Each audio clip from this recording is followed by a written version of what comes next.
Holding the gun feels natural and satisfying. It's like an extension of your arm, the polished wooden handle almost fusing into your palm.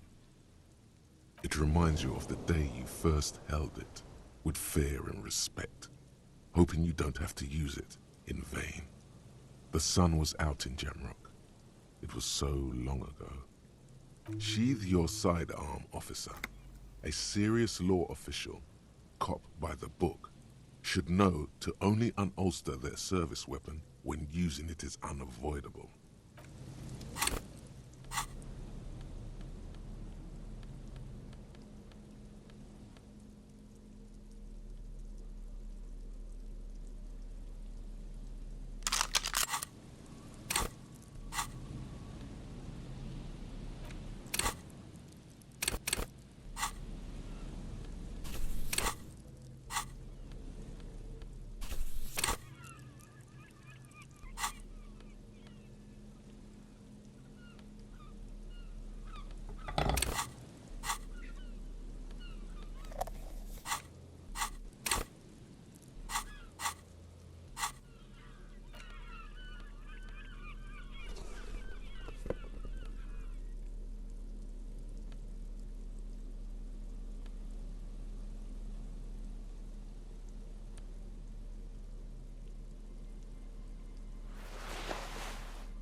Here we go. Nice and easy. No way out, little guys. Not out of this jam. There's a cylinder on the ground in which the man is arranging some netting. It looks like some kind of trap. He notices you. Who's there? Oh, the police. Hello, officer. His self-conscious enthusiasm renders his movements ungainly. He looks like your understanding of a scientist. Is that the police? Why are the police here? Don't worry, Gary. I'll handle it. To what do I owe the pleasure? That's sarcasm. He takes no pleasure from your appearance. Oh no, it's all right. I'm just busy. What's this about? Hey, of course. Thank you for passing along the message. That damn water lock is broken, and we can't go all the way around the 881. Oh, good. We should really be getting back. Gary could use a hot shower and a warm bed. Did he say we can go back now? Yes, Gary. We can go soon. If you see Lena, tell her I won't be long. I just have to do one more round. See if the phasmid has taken the bait. Then we go in. For all his passion, this man is diligent and patient. You could learn things from him.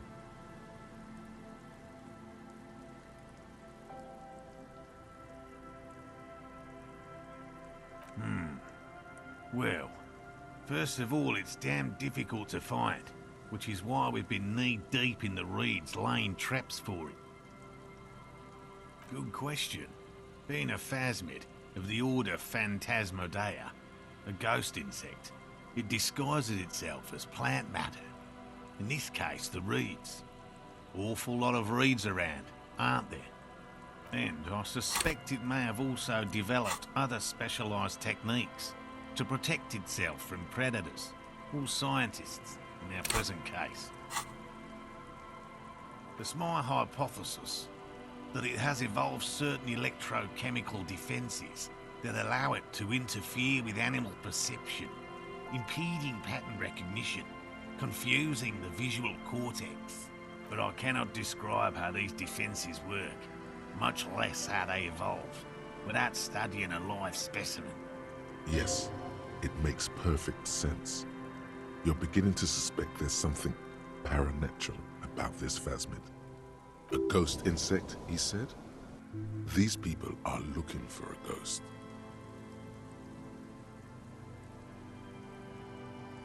No, That is precisely what we're not. We are zoological specialists, looking for an extant species of phasmid. I'm expecting it to be quite giant. One known species of phasmid, called the Megaphasmodeozoensis, is about the size of a grown man's forearm. So, Seems puny, to be honest. typical rookie assumption. Insects are much more sophisticated creatures than those unversed in zoology give them credit for. Even simply catching a glimpse of the Insulindian phasmid would be the apex of my, of any, cryptozoologist's career. But to study it and its defences, find out how it stayed hidden so long. Would be glory itself. Very little, I'm sorry to say. No one's ever captured a specimen, so all our information is based on first and third-hand accounts. Not yet. That's what makes it a cryptid. I know it's real. It's clear that his obsession with the phasmid is driven by something more than the pure pursuit of scientific advancement. By which I mean, I've heard enough first-hand accounts to believe quite firmly that the Insulindian phasmid is more than mere superstition. Yes, the most recent sighting was by a couple of teenagers along the coast here. That's what brought us to Martinez specifically. It's the first credible sighting in several decades. Admittedly, it's an unusual location for this species, but with all the sewage runoff upstream, it probably doesn't matter much anymore. I have to resist the thought such an extraordinary creature is doubtlessly highly resilient. After all, it's generally thought to be capable of parthenogenesis. He means asexual reproduction. The females of the species don't need to mate to produce viable eggs. This makes it easier for a species with a small population to survive. Yes, the Insulindian phasmid is a very clever insect. That's why it's so damn difficult to catch. But as a scientist, I'll try my best to remain dispassionate. Well, they may not look impressive, but Lena designed them quite cleverly, so I'm sure they'll do the trick. Yes. Simple. Attracted by the locusts, the phasmid crawls down the funnel and, having eaten its fill, can't get back out. At least, that's the intention.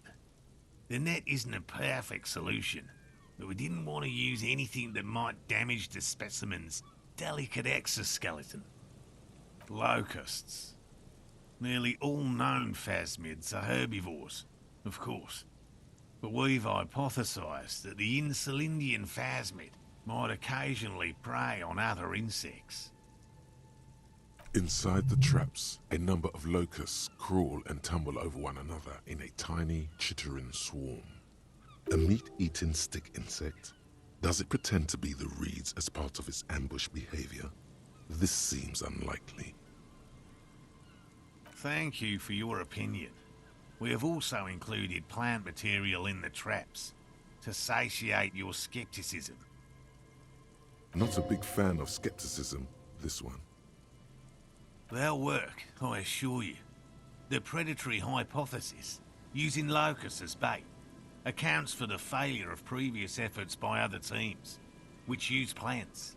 We have given this some thought. The traps do seem to be deftly and thoughtfully constructed. It's clear the cryptozoologist's wife knows what she's doing. Yes. What? I've just always liked animals and puzzles. Searching for cryptids is a bit of both. He seems reluctant to talk about himself, but he'll open up, if you prod a little. It's not child's play, just because I have to traipse through the mud every so often. Real. I know you think one is a respectable profession, while the other is superstition. Everyone does. Indeed. My methods do not differ from other scientists. I simply draw upon a wider variety of evidence. And I have more hope that something truly surprising might happen. Your nerve endings tell you there is no such thing as a positive surprise. Agreed. Yet there is always a chance, albeit a small one, of a truly good surprise. One simply needs to look at the history of science. Serendipities abound. No, as I said, I have yet to catch a cryptid, although I have come close. Close enough to keep trying.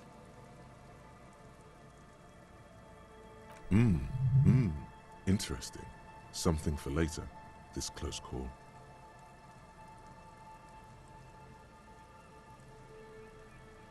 Everything from forgotten regional lore to newspaper accounts, like the one that brought us here, to look for the Phasmid. I keep a very open mind. He's interested in things that people believe that scientists don't. Most establishment scientists only care about reputation and remuneration, not real research. And certainly not the truth. They're a cowardly lot. And both the field and basement archives can be dangerous places. No. Very few cryptids are ever discovered, and not for a lack of trying. To stay hidden is a cryptid's primary quality. It's even in the name, cryptid. Of the list of cryptids kept by the Cryptozoological Society of Chemnee, which is 4,082 items long. About 2,000 have been confirmed as hoaxes. 2 are categorized as confirmed discoveries. The rest are in differing stages of discovery, refutation, and data collection.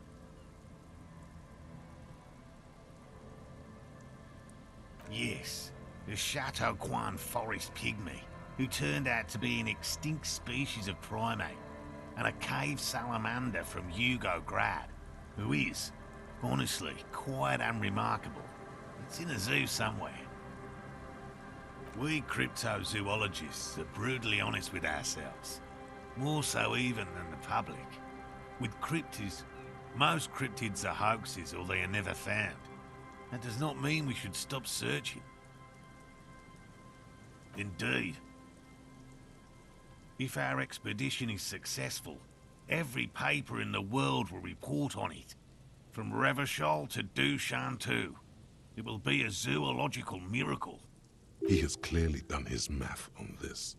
There is no surprising him or swaying his opinion. Yes? All right. What cryptids precisely? I usually discuss these things with specialists, so I don't know what. We would have to discuss. He wants to say, but decides against it. You need to ask him about specific cryptids. Cryptids you've heard about from Lena, or his friend Gary. He won't just talk. A willow person. It's a long story. One non-specialist would find rather dull. Willow people? Not at all. They're not people, really. Some argue they aren't really animals, as they seem to have evolved directly from trees. They're very, very thin, almost flat in fact, and can camouflage themselves easily, wrapping themselves around trees and blending in with the tree bark. In that way, they're not too dissimilar from the Phasmid we're looking for here.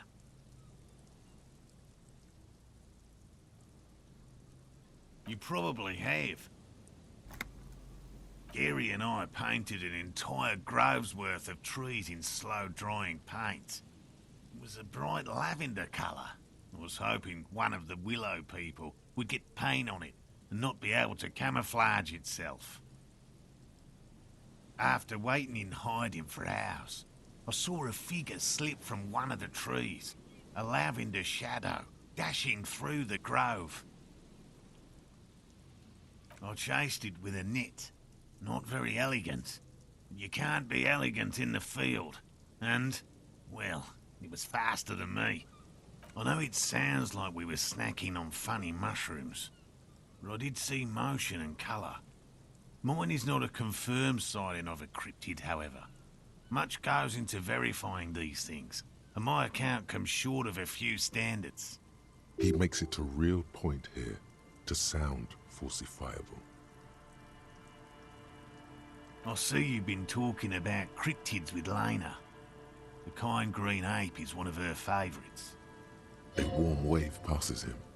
Of course, the kind green ape is her favorite, he thinks. We travelled to South Safra to look for it once. Gary and I got stuck in a rainstorm, though, and had to spend most of our time there in a little village. The search was fabulously unsuccessful, but the people were very nice. I'm glad they didn't understand what Gary was saying about them. What? South Safra? They're just on a different rung of the ladder, Morell. I had no problem with them. Really? You kept complaining about how dirty everything is, but we digress. They're a nascent culture. I just didn't feel comfortable. And let's change the topic, okay? Talk about your critters, or whatever. Yes, back to cryptozoology. You don't want to sow disagreement between friends. Formerly the most dangerous, yes. But do you know the most dangerous living cryptid? He doesn't want to make it feel like you knowing it is some big deal.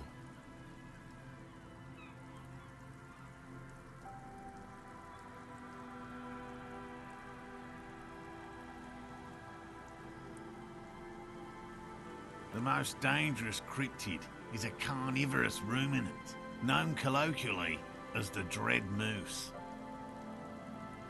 Yes, the dread moose subsists entirely on flesh.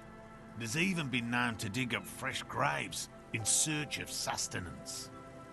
Human remains have been found deep in the forest, torn apart, then trampled into the mulch by large hooves. Infer from that what you will. Just like an ordinary ardent moose. You can't. That's what makes it so dreadful and hard to identify. A moose that looks like any other moose. What's going on here? He's kidding, right? The bodies found in the forest are just one piece of physical evidence. There's more. The recent surge in the moose population has hidden carnivores. The dread moose are effectively removing competition for both themselves and their evolutionary cousins. Moose are already being hunted for sport. Can you imagine what would happen if they came to be viewed as predators? The carnivorous moose are a very young species, the result of a genetic mutation that fared well in the process of natural selection.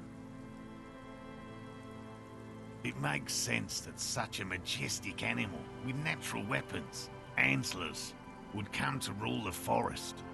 The only strange thing is that it took so long. One slaughterhouse at the outskirts of the woods in Vasa reported that its staff kept seeing moose in the distance. The moose would just stare at the building, as though they were waiting for something, its eyes bloodshot and full of cruelty. And that's not all. Some of the slaughterhouse apprentices went hiking by a nearby creek and saw a moose nibbling on an unidentified carcass. This isn't something unique. Various species of deer have been known to scavenge when plant food is scarce. Anyway, there is more than enough evidence to justify a thorough search for the dread moose. Let's close the subject before it turns into an argument. Here is a man who has had more than its fair share of heated arguments, and would, surprising as it may seem, prefer not to have any more. That's impressive, I guess. But have you seen it with your own eyes? Of course you haven't. I haven't had a chance to travel to Coco North. No. And I likely never will. The Samaskill desert region has been embroiled in a small civil war for the last 8 years. I fear this mindless barbarism may have wiped out the elusive creature entirely. Sightings of towering luminosities have grown rare recently, while they once used to be constant. Yes, sightings of mirages are constant. A mirage is a constant phenomenon that people have no time to report when a war is going on. It remains unclear what this has got to do with you seeing it, as he was inquiring before. He was just being defensive. Oh, everyone knows about that one, thanks to Professor Mijanu being the talk of the town for a time. A bit of jealousy there. He'd want that glory, truth be told, even if he'd have to inject himself with bacteria to get it.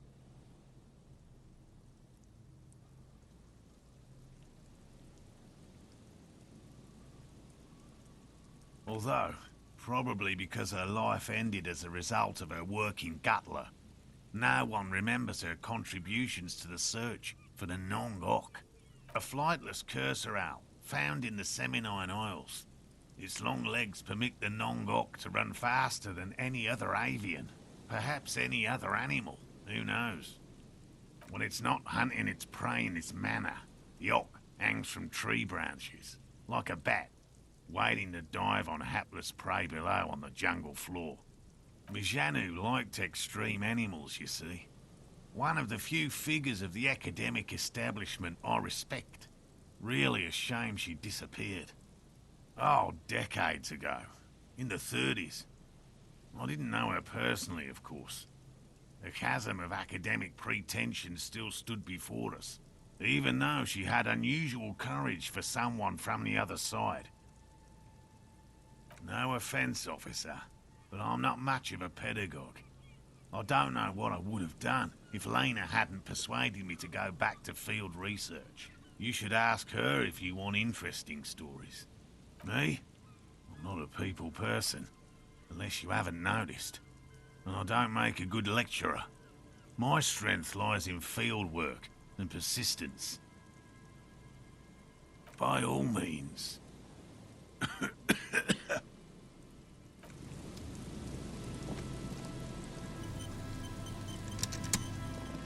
Hello, I'm Gary. How do you do, officer? I'm just waiting for my friend Morell to finish up with his insect traps so we can return to civilization. I like nature, just not this bloody coast. It's mostly drunks and degenerates that come here.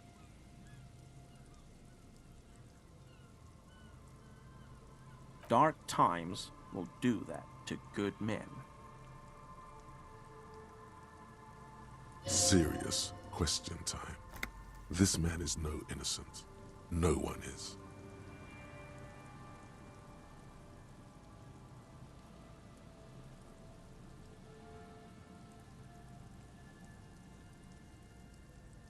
Oh, so that's what the RCM in Martinez is about. Great. Great to hear someone's finally taking care of that. No. Nothing. He was some kind of mercenary. But everyone here knows that. I'm just glad to hear you're looking into it. That's all. He's not feeling very comfy in his clothes, is he? Strange. My mug? Why would you think that? His eyes widen at the sight of the mug. He's seen it before, all right.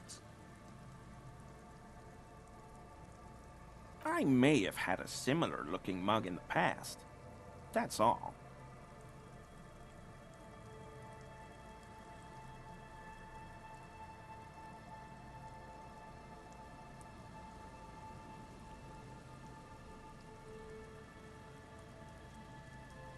Okay, I admit it.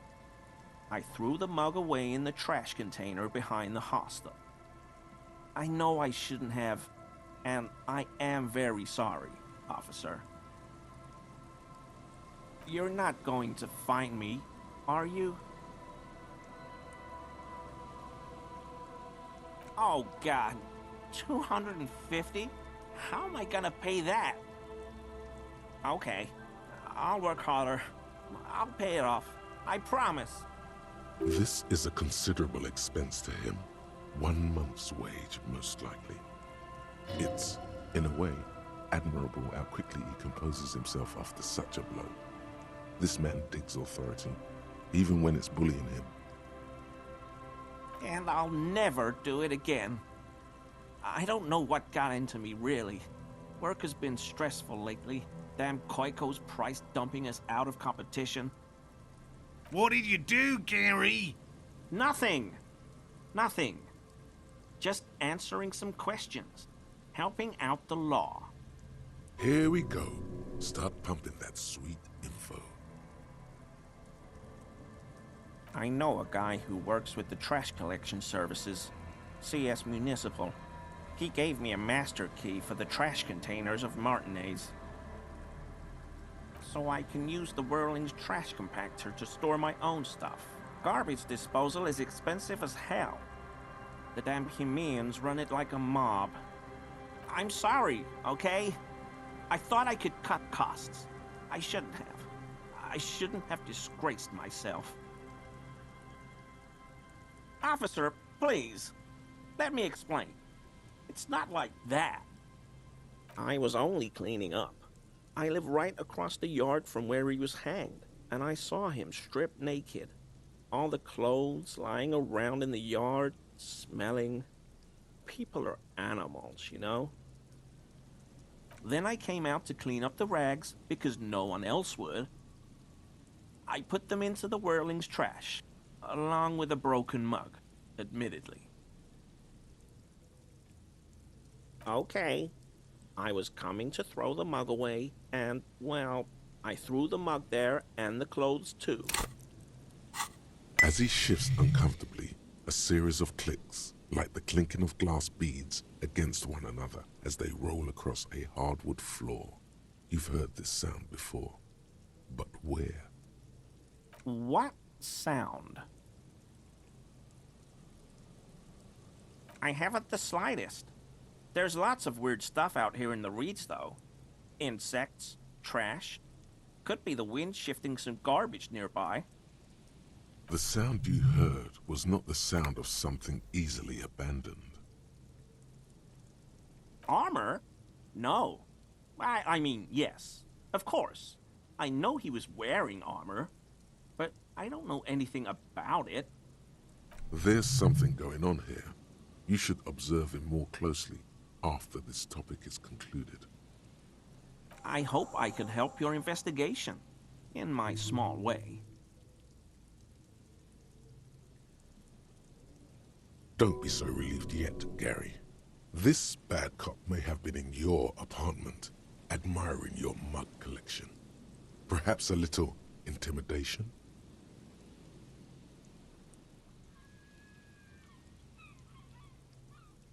No. I help Morell with research sometimes, and I've learned some things along the way. But I don't usually go in for picnics like this on my own. After all this time with Morell, he must have an opinion on cryptids. This could lead to a good one. Oh, yes. The burning rhino. Morell doubts he's real, but I don't much care, because I won't be the one looking for him out in Safra Serai. A rhinoceros that looks ordinary during the day, but burns brightly by night. Well, at least the males do. They have special ducts just above their shoulder blades that secrete a combustible fluid. When the rhino is just beginning to light itself, it looks as though it has wings of fire. But how is this combustible fluid lit? The rhino starts running very fast to build heat, then stops, raises its head, and sparks fly from its neck, setting its back ablaze. Perhaps we should have more such decisive action in Revacol. You know, this city used to be a flaming rhino once, a long time ago. The flames are not just for decoration. They are an integral part of the beast's mating behavior. During the burning rhino's mating season, herds of male rhinos, all aflame, encircle herds of female rhinos, forming a fiery ring as they begin to copulate loudly. Local peasants call it the Passion Ring.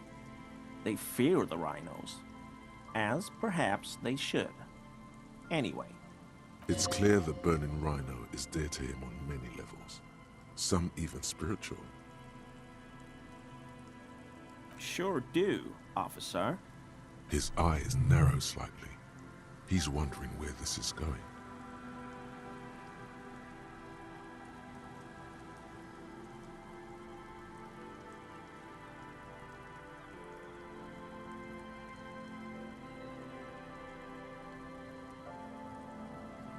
How?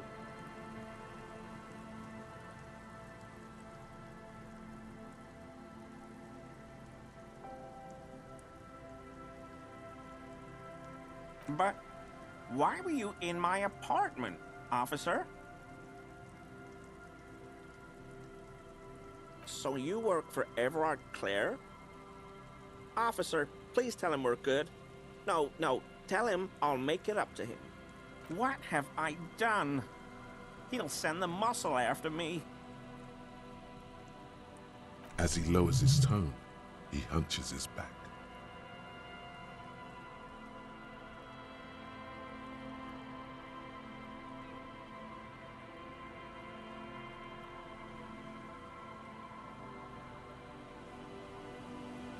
What could it be about? I probably talked too loud. In the whirling. About some theories I had. Whatever it is, I'm done with it. I won't do it again. If there's anything I can do to assist you, or the Union, just ask, okay? I'll try to help if I can. This scared him proper. He's positively melting from fear. Has to prop himself up with a lot of anger to keep it together.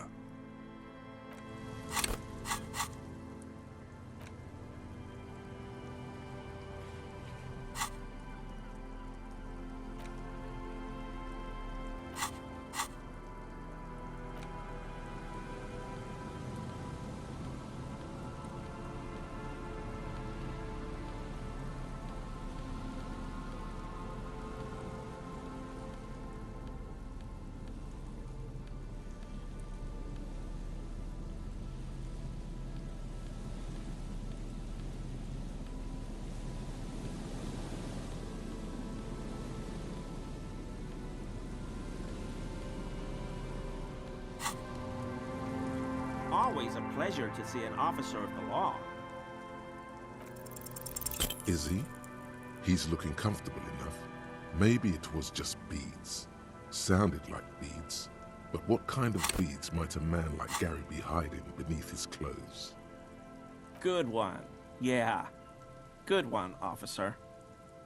You really have a courageous sense of humor.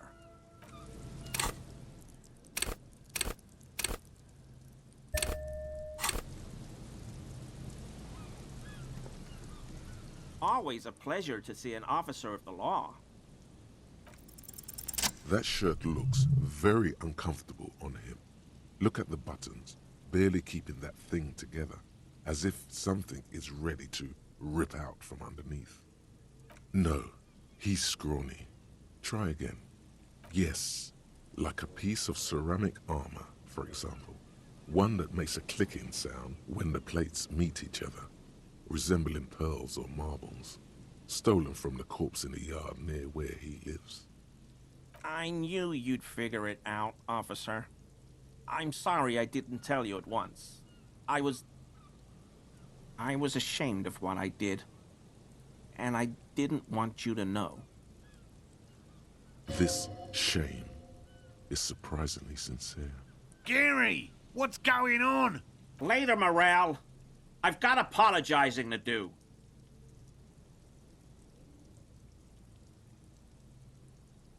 Because I was weak. I should have told you the moment I saw you.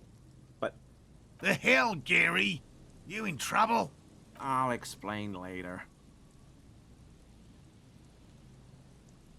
Everyone was picking those pieces off him, and I was watching them do it. And they'd scattered his clothes all over the yard. Everything was smelling. So I went there to take out the trash and started cleaning up. All those rags on the ground, him swinging up there, and I had a lapse of honor, sir. I thought, he's a foreigner. They all say he wasn't from here. Only the cuirass was left. So I stripped it off him. It was early in the morning. No one saw me. I took it with me. It was a mistake. Had I known it'd give you guys trouble, I wouldn't have... Fuck. I always thought it was the Union, but I sure as hell won't go around saying that anymore. You have my word. I don't know, and I won't be running my mouth on this subject anymore. He sighs again, hangs his head, and unbuttons his shirt fully. A cuirass that matches the dead man's boots comes into view. Soon it is in your hands, smelling of his sweat. But so light to hold, like a bag of cotton. Yes, absolutely. I will never do anything like this again. I won't mess with Mr. Clare either. You have my word.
Always a pleasure to see an officer of the law.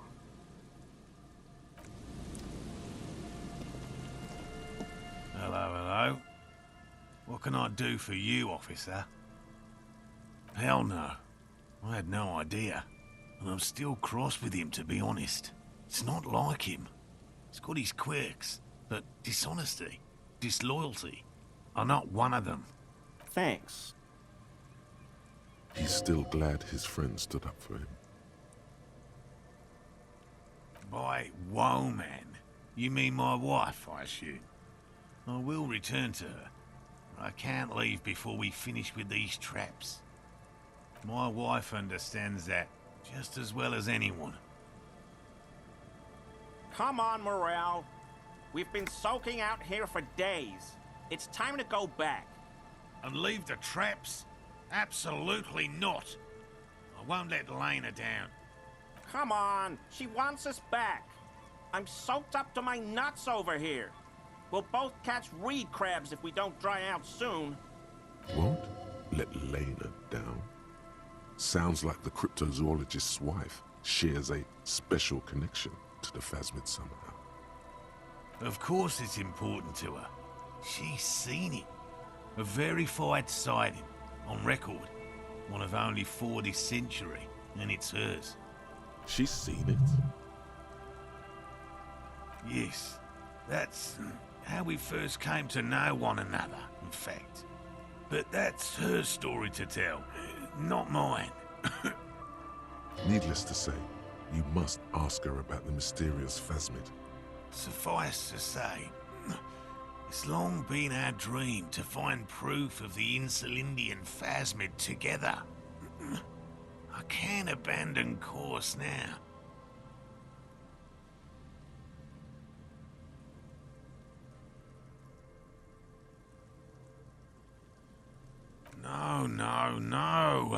The traps need to be monitored on a regular schedule. What would we do if the Phasmid were to starve while we were sipping tea at the hostel? He's dead set on this. I could go for some trap setting. I didn't expect you to take such an interest in our work here, officer. Caught the bug, I see.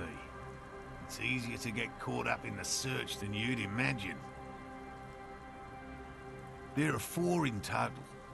One is to the south, on this little peninsula, by the boathouses there. It's very near. Another we set in Land's End, to the northeast. It's behind a small sand dune there, on your way to the old radio tower, after the church. The third is set near the canal, where you crossed, by a concrete slab.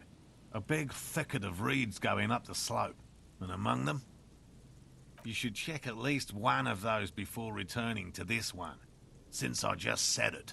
This one's more of a technicality, but still, better safe and stupid than sorry. Bring it to me at once. Just make sure the trap is closed tight.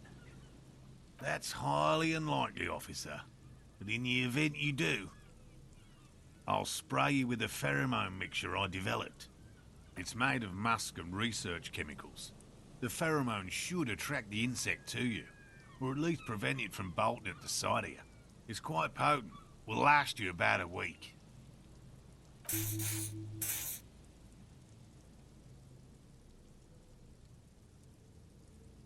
Thank you for your help. Gary and I will start breaking down camp. If you have any more questions, now's the time to ask. Finally, you're being sensible. I'll start packing right now.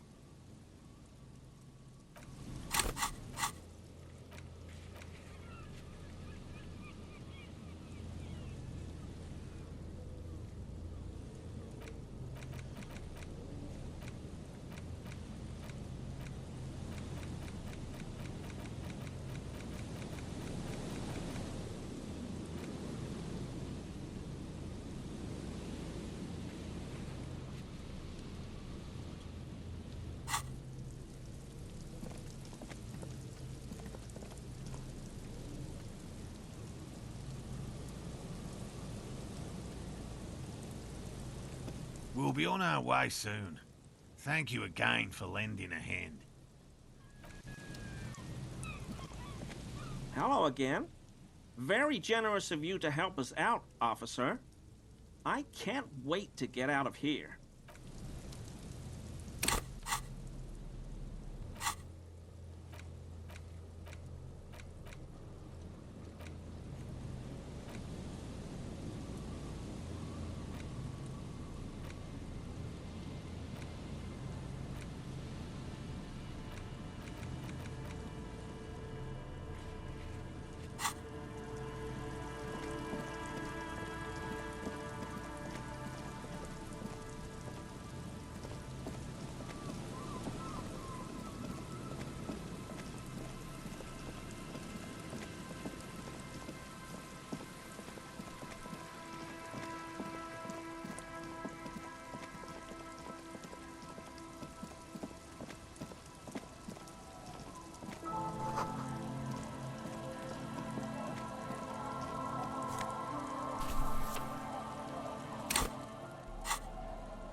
You hold in your hand the colorful primer. The title reads, "A primer for small kids." There's a bear involved. This book will show you the score. Get you oriented with those basic concepts you appear to be hazy on. The anthropomorphic bear will give you the lowdown of your life. The alphabet. Every page has one word designating one letter of the alphabet with a faded illustration. Most of them are scientific and cultural principles. It goes as follows. A is for azimuth. B is for Boreas. C is for cosine. D is for diamite. E is for ellipse. F is for phlogiston. G is for gamete. H is for homeboy. I is for econ. J is for Eura. K is for collapse. L is for laudanum. M is for myriad. N is for nadir. O is for aureole. P is for perihelion. Q is for quasar. R is for rhododendron. S is for sinus. T is for tricolor. U is for ultra. V is for vector. W is for Wahrheit. X is for xylophone. Y is for Ustava. Z is for zenith. That's it. You know the alphabet now.